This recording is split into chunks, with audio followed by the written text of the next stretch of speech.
सहरसा में अंतर्राष्ट्रीय मैथिली सम्मेलन का हुआ कार्यक्रम आयोजित। कई मिथिला विभूति को पाग और चादर से किया गया सम्मानित। सहरसा से चेतन सिंह की रिपोर्ट।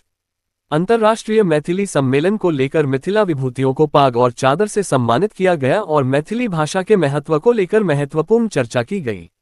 वहीं सम्मेलन में मांग की गई कि मैथिली भाषा को प्राथमिक शिक्षा में शामिल किया जाए और बीपीएससी परीक्षा में वैकल्पिक विषय के रूप में पुनः शामिल किया जाए, जिससे सभी लोगों के बीच खुशहाली का प्रतीक बना रहे।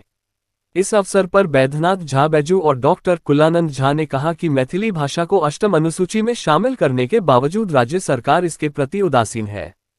केंद्र सरकार की नई शिक्षा नीति में त्रिभाषा फॉर्मूला के तहत मातृभाषा में प्राथमिक से उच्च शिक्षा का निर्देश दिया गया है, लेकिन इस पर कोई कारगर कदम नहीं उठाया गया है। अंतर्राष्ट्रीय मैथिली सम्मेलन कार्यक्रम के दौरान उन्होंने मांग किया कि मैथिली भाषा को प्राथमिक शिक्षा में शामिल करना, बीपीएससी परीक्षा में मैथिली को वैकल्पिक विषय के रूप में पुनः शामिल करना, मिथिला राज्य के लिए एकजुट होकर लड़ाई लड़ना।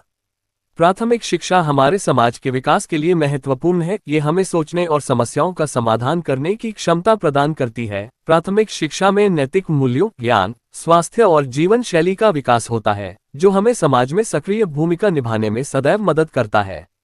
सर, क्या कार्यक्रम कर रहे हैं और उसका उद्देश्य क्या है? देखिए, आज का कार्यक्रम अंतर्राष्ट्रीय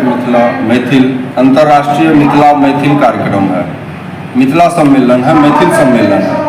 इसका उद्देश्य यही है, मिथिला को जहाँ भी धीरे धीरे हम लोग बहुत मेहनत करके मिथिला मैथिल को 2003 में संविधान की अष्टम सूची में शामिल किया। उसके बाद से अभी कई सारा ऐसा आयोजन हुआ जिसमें कि मिथिला मैथिल को स्थान नहीं मिला। मिथिला मैथिल को स्थान देने के लिए यह एक सम्मेलन है और सम्मेलन के माध्यम से हम बताना चाह रहे हैं जो आने वाले समय में मिथिला राज्य के लिए एक उग्र आंदोलन होने वाला है, जिसके कई सारे सहयोगी हैं। और यह कार्यक्रम जयराम जी, यहाँ जो आज सम्मेलन हो रहा है, जयराम जी चेतना विद्यापति चेतना समिति के संयोजक के संरक्षण में हो रहा है। यहाँ पे हमारे मिथिला मंच के जो अध्यक्ष हैं बैद्यनाथ चौधरी बैजू जी, उनके आयोजन में, उनके संरक्षण में हम लोग यह कार्यक्रम कर रहे हैं। यहाँ पे कई सारे विधायक, पूर्व विधायक और हम पूर्व सांसद भी आए हुए हैं।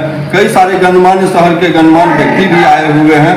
इन सबों का एक ही उद्देश्य है और हम सब के उद्देश्य यह होना चाहिए, हम अपनी भाषा और मातृभाषा में कहै छी, हम सबक उद्देश्य एके होना चाहिए, मिथिला राज्य, मैथिल राज्य।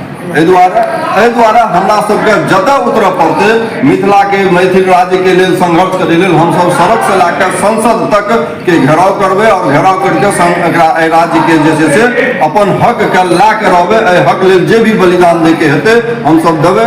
आइ 1 के संख्या में छियै, काल्हि 1000 के हेबै, काल्हि लाख के हेबै, काल्हि करोड़ों के संख्या में सड़क से लाकर संसद तक के घेराव करबै आ मिथिला मैथिल राज्य के प्राप्त करबै। की नाम भेल? हमर नाम शंकरानंद ठाकुर भेल, सहरसा।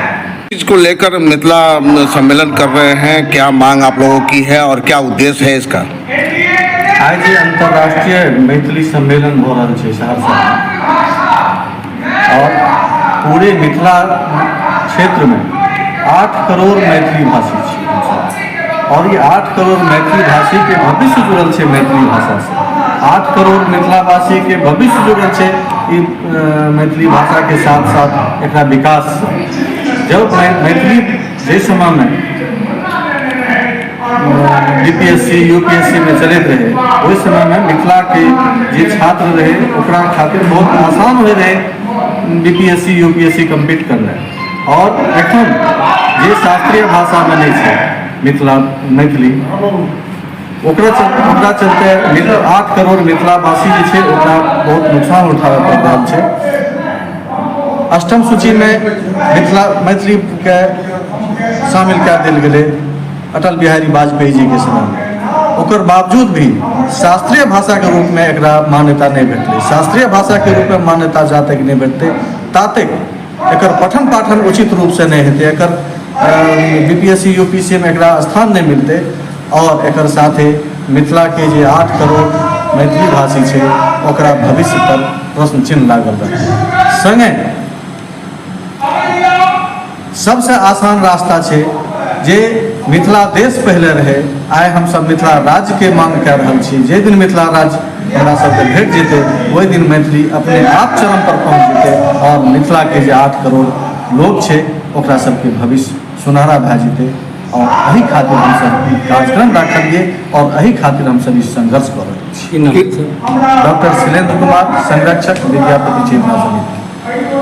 किस चीज़ को लेकर सम्मेलन कर रहे हैं, क्या कार्यक्रम है और क्या इसका उद्देश्य है? मान्यवर, एकटा कहावत है जे जहिया से सीता जन्म भेल दुख छै सुख कहियो नहीं भेल। हमर मातृभाषा, हमर जगत जननी सीता के आदिम भाषा आइ अयोध्या में रामलला मंदिर भेल, लेकिन हमर सीता के मातृभाषा जगत जननी के भाषा छी। 1994 से हम अनवरत मैथिली अष्टम सूची में सहरसा से दिल्ली तक मैथिली के लिए अनवरत लड़ाई लड़लहुँ। मैथिली 2003 22 दिसंबर के लोकसभा, 23 दिसंबर के राज्यसभा से पास करा के मैथिली अष्टम सूची में गेल। ओकर बाद फिर महागठबंधन सरकार हमर बीपीएससी से मैथिली हटेलक। ओकर विरोध में हमसब पटना गर्दनी बाग में धरना दे के लड़ाई लड़लहुँ। आइ मैथिली बीपीएससी में गेल, यूपीएससी में गेल। अब हमर सबके अंतिम ये जे हमर मैथिली मिथिला के पठन पाठन मैथिली में हो आ भीख नहीं अधिकार चाहिए। हमरा मिथिला राज चाहिए, हमरा मिथिला राज। की नाम भेला? जयराम झा, विद्यापति चेतना समिति संयोजक।